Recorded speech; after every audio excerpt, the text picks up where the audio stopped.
What's up, guys? My name's Donovan. Today I'm going to show you guys my 20 favorite records in my collection.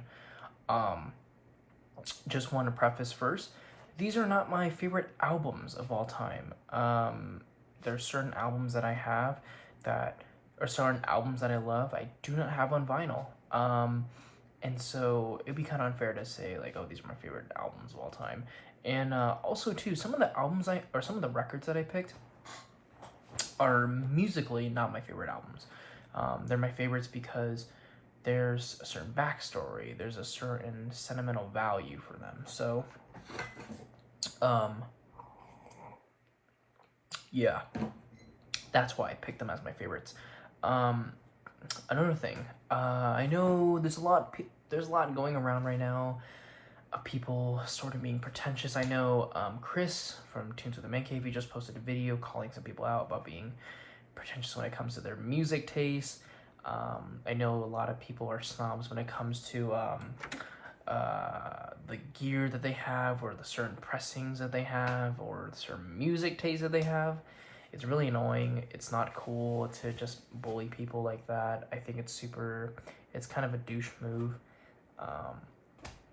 And plus, it's a great hobby. You don't want to, alienate people from the hobby. You want to bring them in and invite them and be welcoming. And, for the most part, I have been welcomed by everyone in this hobby so far. And so it's been a really great opportunity and a great experience so far to just share my passion of vinyl and music and jazz with other people. So, yeah. Another thing,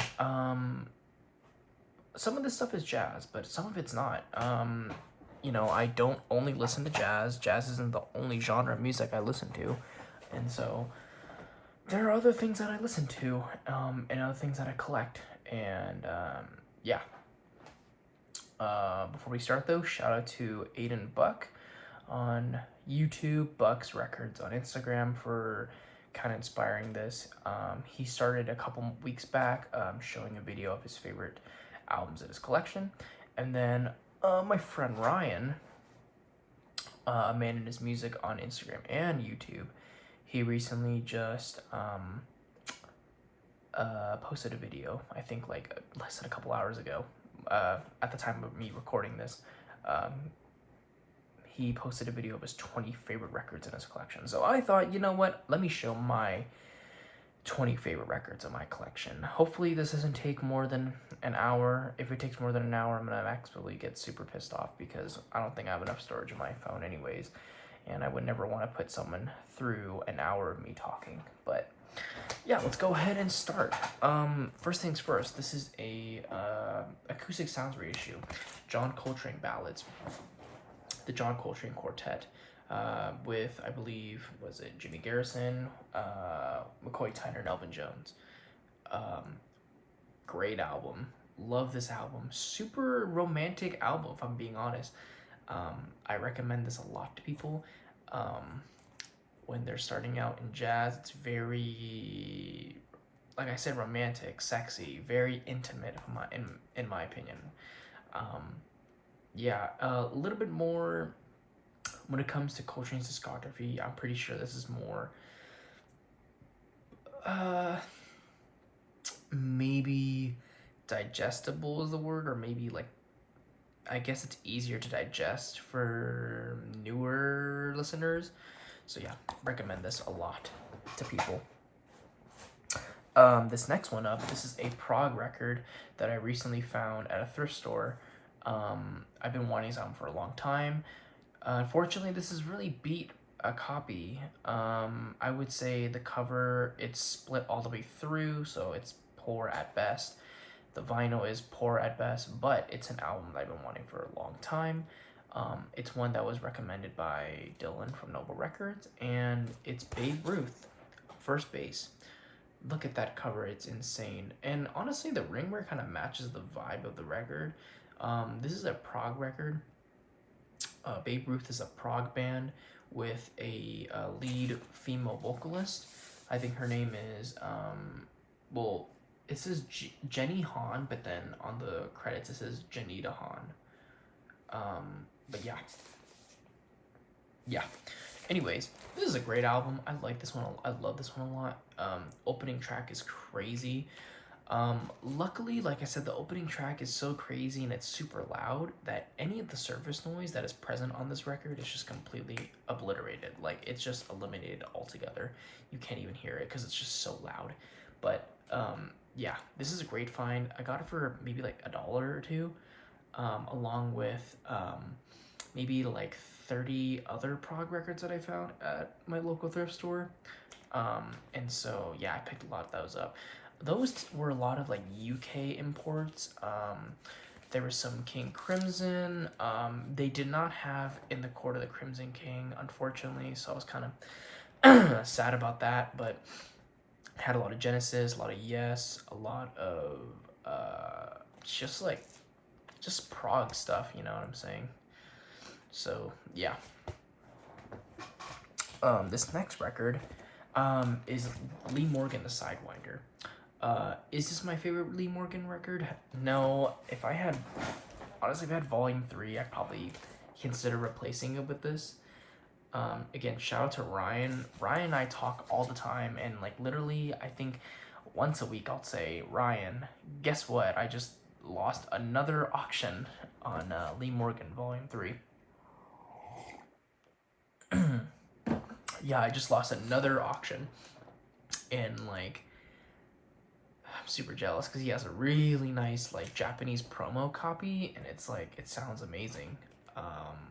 And yeah, I really need a copy. I've been wanting, like I've had the opportunity like multiple times to find to buy a UA copy, United Artists, but it just didn't come through. It didn't go through. So yeah, but anyways, I picked this record because it was my first copy of the record was the first release on Blue Note's classics series, and I play that record all the time. All the time. This is an immortal jazz classic. You know, that lineup's insane. It's crazy.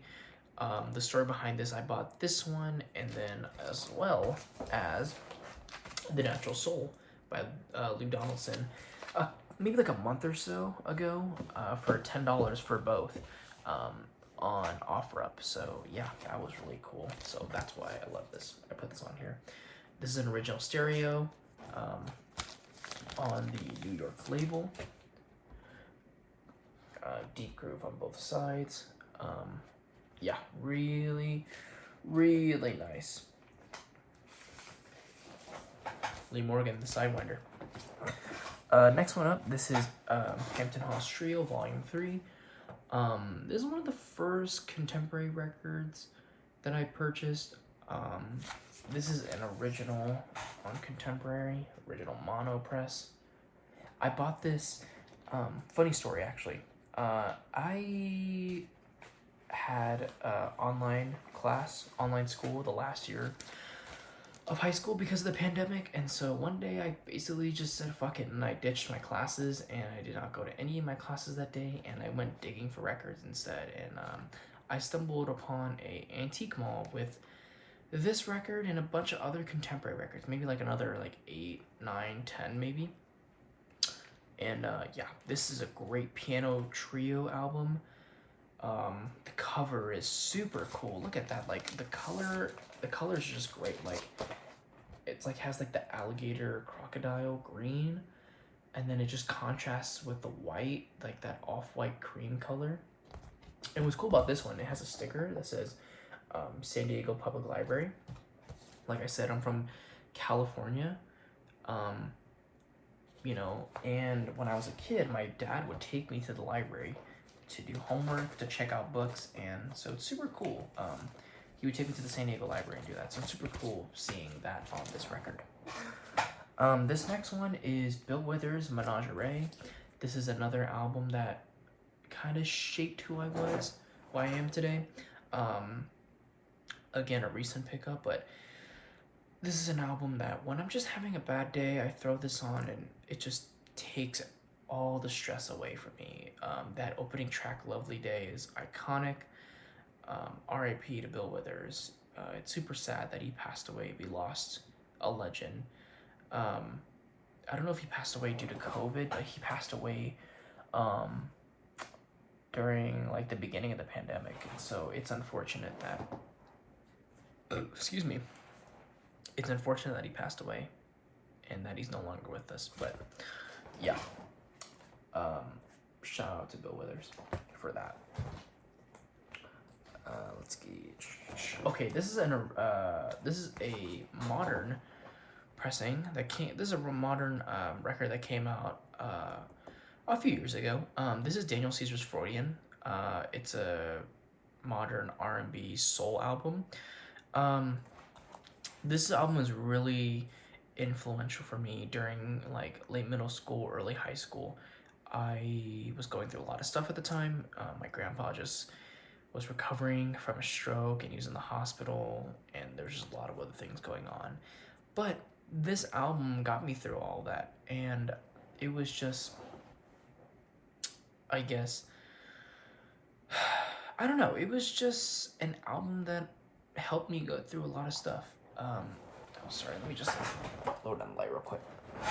Yeah, it's just an album that helped me get through a lot of stuff. Or maybe let's turn the light back on. Okay. Anyways, yeah, unfortunately, Daniel Caesar, great artist, creates great art, but the artist itself is very controversial. Says a lot of anti-black stuff, despite being black himself. It's kind of weird. I don't know. But yeah, kind of joined the long list of artists who just tainted their legacies by their actions and the things they say. Next record. Again, this is not a jazz record. This is actually a pop record, and some of you might be surprised I put this down, but this is a super, super influential record for me, and this is Wham! Make It Big. So, this is actually George Michael's, what do you call it? This is George Michael's duo that he did before he went solo. Oh, shoot. This album means the world to me. Freshman year of high school, my biology teacher, Miss Nank, she was teaching us about AIDS and STDs, and we got to the point where we're discussing George Michael. If I'm not mistaken, George Michael was a huge advocate for AIDS research. He was someone who was on the forefront of all that, and, you know, she kind of, she taught us about, like, biology and stuff like that, you know, protecting yourself, but with him, she taught us how to be a better person. She taught us to accept everyone with who they are. She taught us to love one another. She taught us to love others and to just respect other people despite their race, their sexuality, their socioeconomic background, all of that stuff. Regardless of all that, it's to love and cherish one another. And we decided to start this thing called George Michael Monday. So on Mondays, when we come into class on the first day of the week, we would come in and we would just listen to his music, his entire discography. We just press shuffle and just play and just listen to his music. And we would just do work while, you know, she just does grading, and we just kind of do our own things. But yeah, this is super cool, very influential to me, definitely shaped my music taste. I know some of you guys are like, oh, that's not jazz, it's weird, it's pop music, but hey man, I like it a lot. So yeah, this is an original on the Columbia 360 label. It's still in the shrink with the hype sticker, and then as well as the price sticker. So yeah, that was pretty cool. This next one up is the Jazz Messengers. This album is insane. This is an original mono press on the 6i Columbia label. Bought this one off of eBay for like $20 shipped. It's VG plus vinyl, really clean, borderline near mint if I'm being honest. There's just some dust on it that I have to clean off. But yeah, cover's about VG. There's just some wear on it, but other than that, it's fine. But I'm kind of grading conservatively when it comes to this stuff. yeah, really, just really overall, excuse me, overall, killer record. This is pre-Lee Morgan, Jazz Messengers, you know, this has Art Blakey, Donald Byrd, Hank Mobley, Doug Watkins, and then Horace Silver. Yeah, right? Yeah, Horace Silver. Killer album. My first copy of this was at a local record store for like $10, but then I had to upgrade because it was just, I just wanted an upgrade for this. And the opening track, Infrared, is absolutely killer. That thing absolutely burns. I think that's why they probably call it Infrared. That's why they titled it like that. But man, it is just so good. Like, it's just amazing. Like Donald Byrd and Hank Mobley are just trading blows on that track. Like, it just punches you in the face. I guarantee you right now, get an original copy of this, put it on the turntable, and you will literally feel their presence coming out of the speakers. Because when it comes out of my system, it absolutely shoots and fires out at me. Like, I was literally getting bombarded by how like loud and dynamic this recording is. But yeah, would definitely recommend this. Yeah, just great stuff. Okay then. So now we'll switch off. We just went to jazz, so we'll switch off jazz again. We'll go ahead and do some other stuff. This next record, similar to the whole Daniel Caesar thing, great art, amazing music. The artist, on the other hand, again, another one where, you know, their legacy's kind of ruined by their actions and the things that they say. So this is the Smiths, The Queen is Dead. This is an original US press on that Rough Trade, I believe. I think that's Rough Trade, right? I have no clue. I'm just gonna assume it is. Or it says Sire, but I think it's Rough Trade, I think. Yeah, it's on Rough Trade. But yeah, this is an original US press. This is a recent acquisition as well. But this record just means so much to me. You know, I mentioned before I live in Southern California. But for a few years, I lived in Texas. I lived in Round Rock specifically, so like Austin area, Round Rock. But yeah, you know, it was kind of hard living in the South. There was not a lot of Asian people, not a lot of people who looked like me, not a lot of people who spoke the same language as me, besides English. Not a lot of people who had the same culture, who had the same food. It was really hard. It was pretty difficult adjustment, and it wasn't anyone's fault really. You know, it's not like, you know, it's no one's fault really. So yeah, it's really no one's fault. But I was introduced to this album really young, and it just resonated with me a lot. You know, this album was intended. Well, it wasn't intended for, but the people who resonated with the most are misfits, outcasts, people who didn't fit society's mold for the norm, and that's why I think this album. That's why I think this album's so iconic. Everyone can somewhat relate to it. You know, at one point or another, you felt like you didn't belong, and this album kind of, you know, represents that. And so that's why I love this album a lot. It just, you know, during a time in my life where I was kind of not lost, but I just felt kind of I guess I just wasn't, you know, there was just no one else in my position that could understand what I was going through, and yeah, and I discovered this album. Unfortunately, Morrissey's kind of a dick. I will say that. He's kind of an asshole, says some really fucked up shit about, you know, he supports crazy people. I don't know. But anyways, yeah, this is just an amazing album. I love this album so much. Yeah, it's great. I love it. So yeah. Next album, Duke Ellington and John Coltrane. This is, again, another Acoustic Sounds reissue. Like I said with the ballads, same thing goes with this one. Super intimate, really sexy and romantic type album. You know, obviously it's a jazz album, but in my opinion, it has those qualities to it. Really nice tip-on jacket. Press at QRP. I think it was mastered by, I don't know who was mastered by, Kevin Graham, presuming, or Steve Hoffman, or Bernie Grumman. I don't even know. Anyways, it just sounds amazing. These Acoustic Sounds titles are great bang for your buck.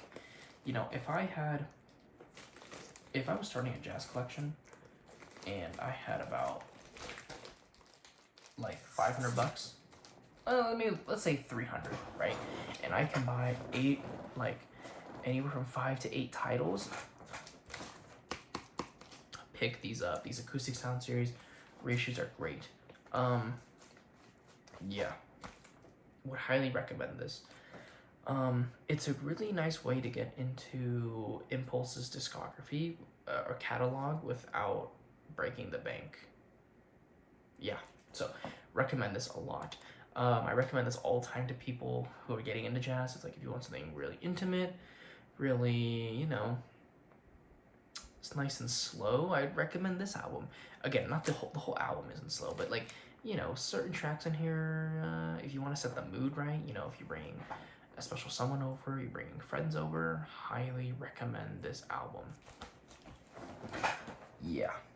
Okay, this next album right here is a pop album. You guys might make fun of me for this one, but this album defined my childhood, and it's One Direction, Up All Night. This is, you know, I was watching Chris from the Tunes from the Man Cave's recent video, and he's talking about how he had certain Backstreet Boys records and, you know, certain pop records in his collection, and I totally get you, man. Chris, I understand where you're coming from. This is my childhood. This album was the definition of summers in California.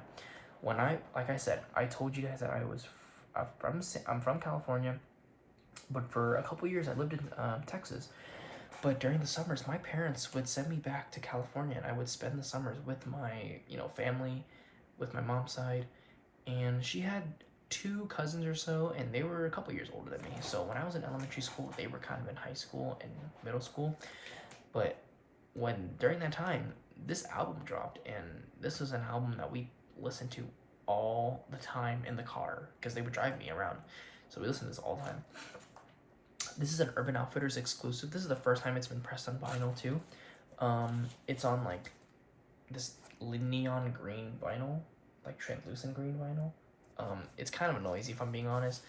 And yeah, it's a 2-disc set, but I listen to this sometimes, but it's just really hard to listen to when the sound quality is really bad. But yeah, I try, but yeah, it's just really something that I listen to because I enjoy the music, and it's just very nostalgic for me. So yeah, really recommend that.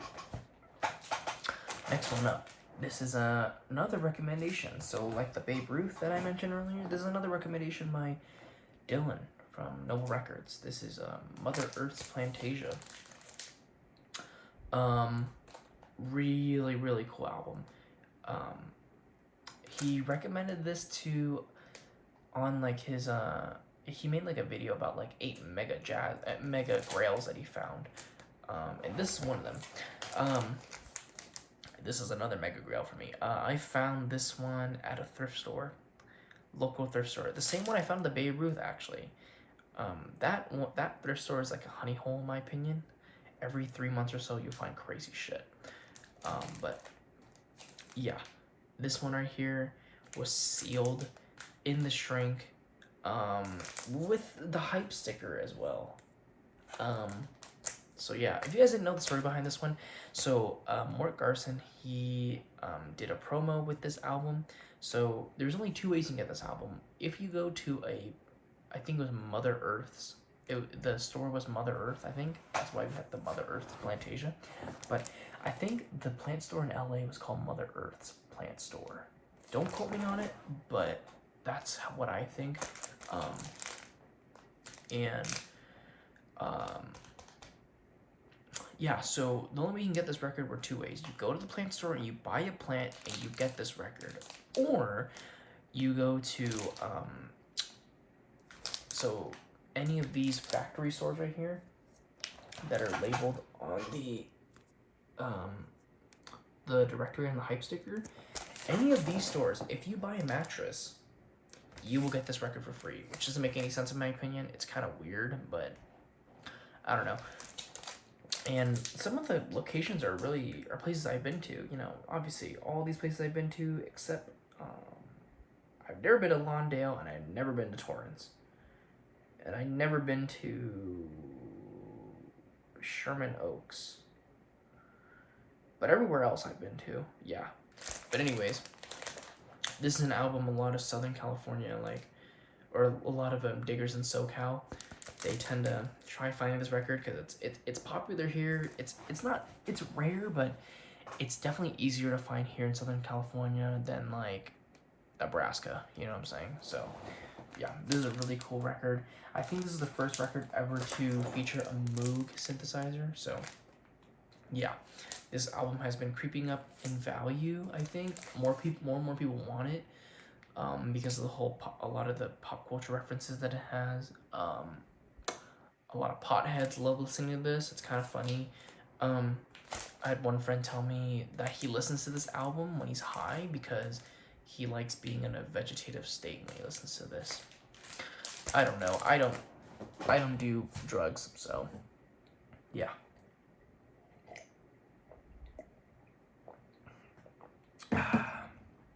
My only vice is buying records, so that's my addiction. So yeah.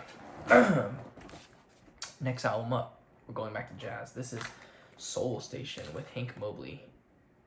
And yeah, this is great. Hank Mobley, Art Blakey, Wynn Kelly, and Paul Chambers.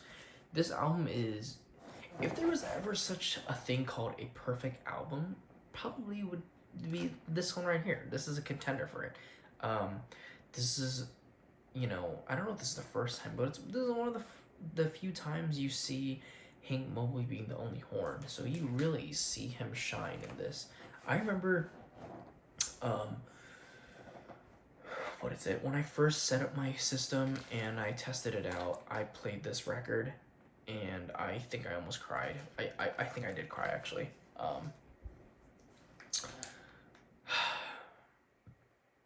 It's just, this is a beautiful album. Could not recommend this I could not recommend this enough. This is just an amazing album.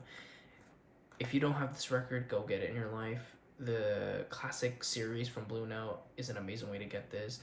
Get the Music Matters. Get the original press if you can.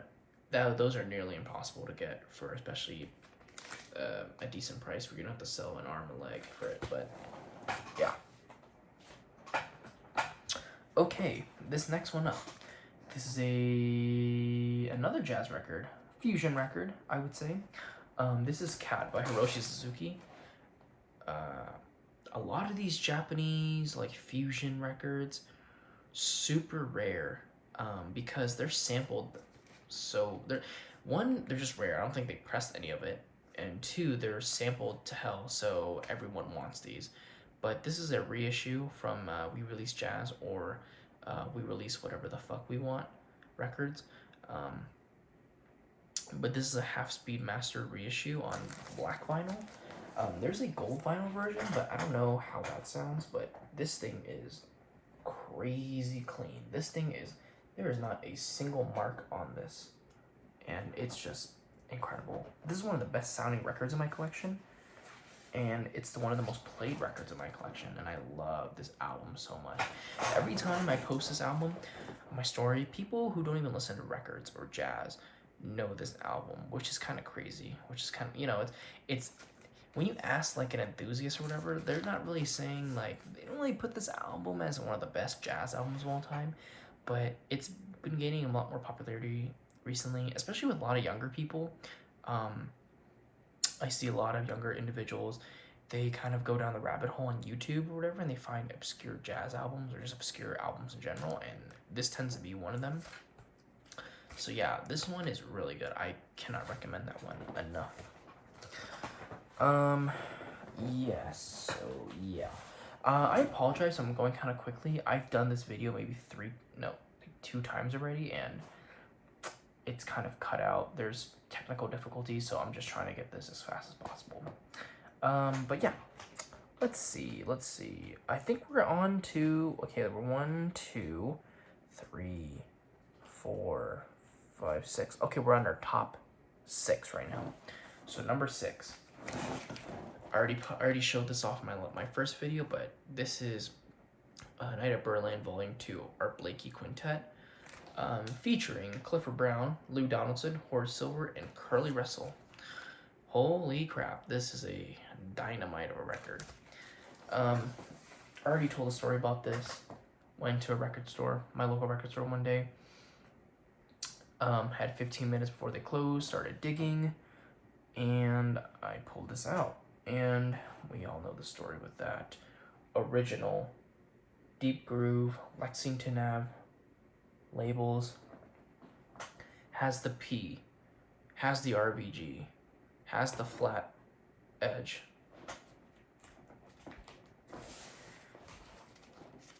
has the frame cover. I don't know if you can see that, but the frame cover. Has the frame cover.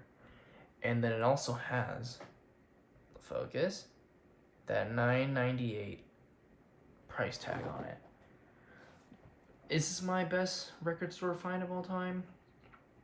Probably. It's probably up there. Yeah, it's just amazing. I was so stoked to find this record, and even though it's a rare record, I actually really like this record a lot. Just because it's rare and expensive doesn't mean a lot of times it's gonna be a good record, but this is one of my favorite records in my collection. One of my favorite live albums. I think this one's really good. What's another live album that's good? I mean, Waltz for Debbie and Sunday at the Village Vanguard, great live albums. MTV Unplugged is a great, Nirvana's MTV Unplugged album is like a great live album as well. Anyways, yeah, this is a killer record. I would probably say it's like one of the more valuable records in my collection. I really like this a lot. Cannot recommend this one enough. Those old Lexington presses, man, even if they're beat, they sound crazy. Like, there's some superficial marks on it. Nothing like crazy deep, but there's one like kind of deep scratch, but you can't even hear anything of it because this album is cut so hot, and it's really good. I cannot recommend it enough. If you can find an original about that, I really want Volume 1. I don't know if I'll ever find another one like that, but hopefully. This right here is another one recommended by Dylan from Noble Records. Shout out to Dylan. You have really great taste in music, and you have been influencing me for years. Started watching you maybe like 3 years ago. Maybe like a year and a half before maybe like a year or so before he opened his shop. But yeah. Anyways, this is Townes Van Zandt, self-titled. I'm not the biggest country fan or country-esque. I would probably say this is folk sounds like singer-songwriter, but like a lot of people, when I show them this record, it's like, oh, this is country music. I listen to some country music. I think it's funny. My friend Ryan, a man in his music, who I mentioned, posted a video about this.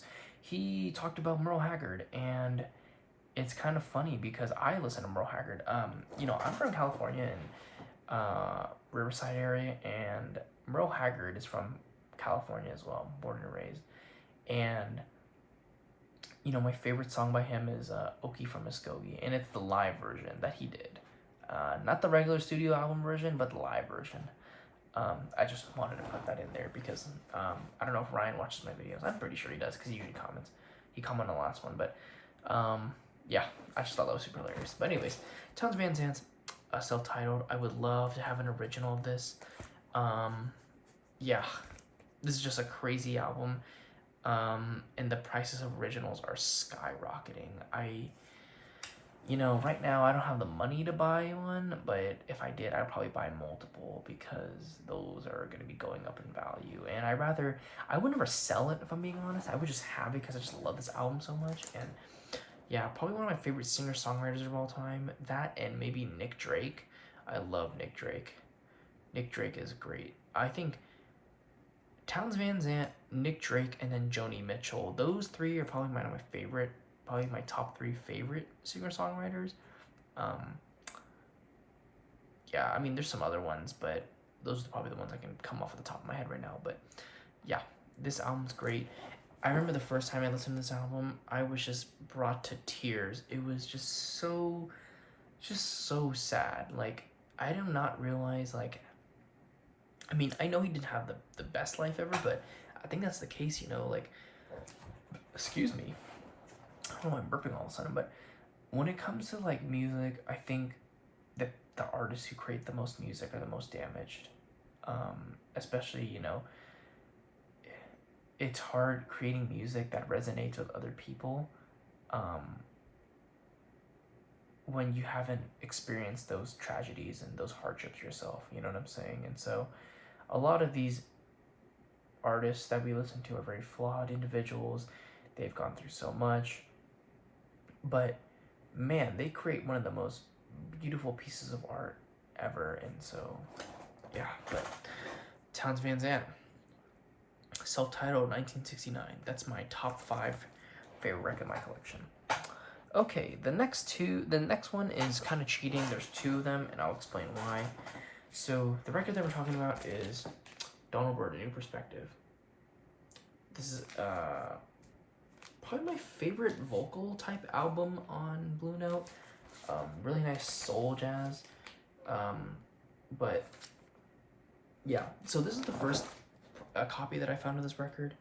This is a stereo pressing on. This is a stereo Liberty press. Got it for 99 cents. It is beat to shreds. There's water damage. There's seam splits all over. It's warped. Like, it's not even playable, I think. It's just so, like, yeah, it's just really bad. But when I found this, I was like, holy shit, I just found a Blue Note record. That's insane. And, yeah, that's kind of it. I didn't really get to play it because it was just so beat. But maybe 6 months after I found that one, I was down at my grandparents who live in San Diego, and I was visiting them for maybe a couple weeks, and I just drove around and found this thrift store. It's not really a thrift store, it's really just a guy who hoarded a bunch of stuff, and he just selling it off finally. But he had a stack of records, and it was, there was a lot of, like, really beat stuff in there. Like, he had an Electric Ladyland, and that was, like, super beat, and he wanted, like, $70 for it. And then I think he had, like, The Doors self-titled. It wasn't even, like, an original. It was, like, a later press, and it was super beat, and he wanted $80 for that. And, like, after I saw those prices, I was like, you know what, I'm gonna give up. But I kept looking. And mind you, they weren't actually priced. So what happened was I came in and I asked him, how much are your records? And he's like, well, some of them are worth $5, some of them are worth $100. And at that point, like, I didn't even look at the records in. I just knew, I'm like, okay, I'm not going to find anything. And if I do find something, it's going to be insanely expensive. So like I said, I found those 2 records, and then I was going through, and then I got to this record, and my heart just stopped. And I'm like, holy shit. And I'm like, wow, this is insane. And so I stopped, and I stopped, and I just took a deep breath, and I just casually just like, oh, how much do you want for this one? This is kind of a cool looking one. I know exactly what it was. I got the record before, but I wanted to play cool. And he was like, well, I don't know. Let me be back. And he took it to the back, and I'm like, great. He's probably going to look it up on eBay and see, like, some absorbent, like, crazy price for it, and he's going to want that for it. Fortunately, he came back and he was like, you know what? I'll take $5 for it. And I just like was shocked, and I'm like, are you kidding me? Like, you want 60, 70, $80 for a Beat, Doors record and a Beat, Jimi Hendrix record, but you want $5 for the one thing that's actually worth money? And you know what? I could not whip out those $5 faster, so I just took out the $5, gave it to him, shook his hand, and then went away. But this right here is an original mono press on Blue Note. Has the original New York label with the P and the RBG stamped, I believe. I think it's stamped RBG. Again, this isn't the cleanest copy ever, but this is one of my favorite Blue Note albums of all time. And yeah, I just love it. I love Donald Byrd. This lineup's crazy. Donald Byrd on trumpet, Hank Mobley on tenor sax, Donald Best on vibes, Kenny Burrell on guitar, Herbie Hancock on piano, Butch Warren on bass, and then Lex Humphreys on drums. And these are all arrangements by Duke Pearson. So yeah. These next 3 records are my favorite records in my collection. So this right here is Charlie Brown Christmas, the Vince Guaraldi Trio. I actually just purchased an original stereo copy of this, so hopefully it comes in one piece. But I couldn't wait to make this video, so I just kind of said F it, and I just went ahead and did it. Yeah, I love this album so much. This is probably the album that got me into jazz when I was a kid, at least. This album is amazing. This album transcends generations. Like, you play this to anyone who's age 6 or even age 60, and they will be like, oh my god, that's Charlie Brown. This album is amazing. And, even though it's a Christmas album, I play it like all year long. And it's kind of weird because it's supposed to be, Christmas time is supposed to be happy, but there's like a certain melancholic undertone to this album. It's kind of sad and depressing because you're like an older person now, and you listen, you're like, man, I'm kind of sad that I'm not a kid anymore. And it's just, it just allows you to reflect on the good times in your life. And so, yeah. This second record, this is Sam Cooke, The Best of Sam Cooke on RCA Victor. Shout out to Ryan, who, like I've mentioned multiple times in this video, did a video about this, and he showed Sam Cooke. I agree with him about everything about Sam Cooke. Sam Cooke influenced my taste in music, and yeah, it was just something that he was just an individual who just influenced my taste in music early on. And this is one of the first records I bought when I first started collecting. And yeah, like Ryan said, I cannot imagine where we would be as a society and the type of music that he would have and his legacy would be if he didn't die so young. And the #1 record in my collection, this is my favorite jazz album of all time, one of my favorite albums of all time, period. This is Art Blakey and the Jazz Messengers, Moanin'. This is an original stereo copy. I would love to have an original mono, but yeah, has the ink, has the R. But yeah, I bought this right after my birthday, and man, this is my favorite album of all time. I love this album. This album formed my love for Lee Morgan, and yeah, I just love this album so much. It's just, I love this album. So yeah, sorry about that. I kind of rushed through it, but these are my top 20 favorite jazz records of all time, or in my collection. So I really appreciate you guys watching, and yeah, let me know what your favorite records are in your collection. I would love to know. So yeah, thanks for watching, and I appreciate it. See ya.